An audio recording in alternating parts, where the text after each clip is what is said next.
اسلام میں کہیں بھی کسی کو قتل کرنے کا حکم نہیں ہے، اور مسلمان کسی کو قتل نہیں کرتا، اور ناجائز کوئی کسی کو قتل کرتا ہے تو وہ مسلمان نہیں ہوتا۔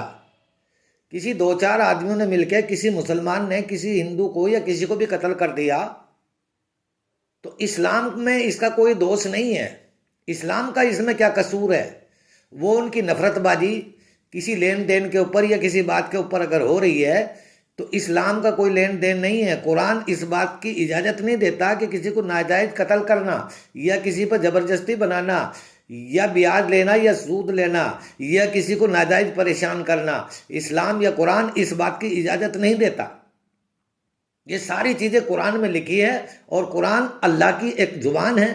اللہ نے جو بتایا، اللہ نے جو بولا، محمد صلی اللہ علیہ وسلم نے اس کو نقل کیا، اور اللہ کی طرف سے جو بھی حکم ملا وہی محمد صلی اللہ علیہ وسلم نے کیا، اپنی طرف سے کچھ نہ کیا۔ محمد صلی اللہ علیہ وسلم آخری پیغمبر ہیں، اور 63 سال کی عمر ہوئی ہے، انہوں نے اسلام کو پھیلایا، بلکہ کسی پہ زور زبردستی نہیں کیا۔ اسلام یہ کہتا ہے، یہ قتل کرنے کا جو الزام لگتا ہے کہ مسلمان قتل کرتے ہیں اور قرآن میں لکھا ہوا ہے، ایسا کچھ بھی نہیں ہے، یہ غلط بات ہے۔ اس چیز کا کھنڈن کیا جائے اور اس چیز کو باریکی سے سمجھا جائے کہ قرآن کسی کو قتل کرنے کی اجازت نہیں دیتا۔ قرآن قتل کرنے کا حکم کب دیتا ہے؟ کہ آمنے سامنے جہاد ہو رہا ہے، لڑائی جھگڑا ہو رہا ہے اور کوئی ناجائز ستا رہا ہے، اس ٹائم پر قتل کرنے کا حکم قرآن نے دیا ہے۔ تم گھر بیٹھے ہو اور تمہیں کوئی مارنے کے لیے آ جائے، پھر جو ہتھیار اٹھاؤ اور اس کو قتل کرو۔ ایسے نہیں کہ اس کے گھر پہ جاؤ، قرآن یہ اجازت نہیں دے رہا کسی کا بھی جا کے ناحق خون قتل کر دو۔ اسلام اس بات کی اجازت نہیں دے رہا ہے، یہ ان کی آپسی دشمنی ہے، اس سے اسلام کا کچھ لینا دینا نہیں۔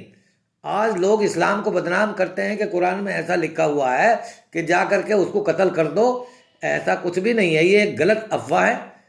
اسلام کو باریکی سے اگر سمجھا جائے گا تو ساری بات سمجھ میں آ جائے گی۔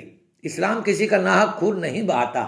کوئی اپنے کو پریشان کر رہا ہے، گھر آ کے مار رہا ہے یا راستے میں پکڑ رہا ہے، اس ٹائم پہ قرآن میں اجازت ہے کہ اس کو قتل کیا جائے، اگر تمہارے اندر طاقت ہے تو۔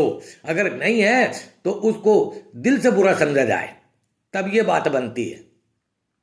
اگر قتل کرنے کا یہ حکم ہوتا تو اسلام کا آغاز پورے ورلڈ، پورے عالم، پورے سنسار میں نہ ہوتا۔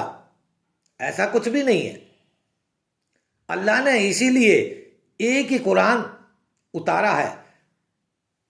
قرآن یہ کہتا ہے کہ اللہ ایک ہے، اللہ انیک نہیں ہے۔